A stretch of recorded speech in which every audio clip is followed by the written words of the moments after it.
আসসালামু আলাইকুম my lovely viewers. আমাদের শেরপুর কৃষি প্রশিক্ষণ ইনস্টিটিউটে রয়েছে ঐতিহাসিক নীল গাছ। আসলে আমরা মনে করি নীল গাছ যেহেতু নাম, পাতা অথবা কাণ্ড নীল কালার হয় কিনা সেই সম্বন্ধে, কিন্তু আসলে নীল গাছের সাথে জড়িয়ে আছে বাংলার 200 বছরের বেশি সময়কালের ইতিহাস।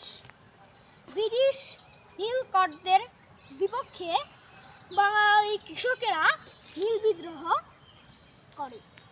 আসলে দেখতে পাচ্ছেন এই উদ্ভিদটি আমাদের প্রায় সব জায়গায় পাওয়া যায়, কিন্তু যেহেতু আমরা অনেকে চিনি না, তাই আমরা কোনটা নীল গাছ সেটা চিনি না। কিন্তু দেখতে পাচ্ছেন এখানে সাইনবোর্ড দেওয়া আছে, এটা হচ্ছে একটি নীল গাছ। সেক্ষেত্রে আমরা বুঝতে পেরেছি যে এটি হচ্ছে একটি নীল গাছ।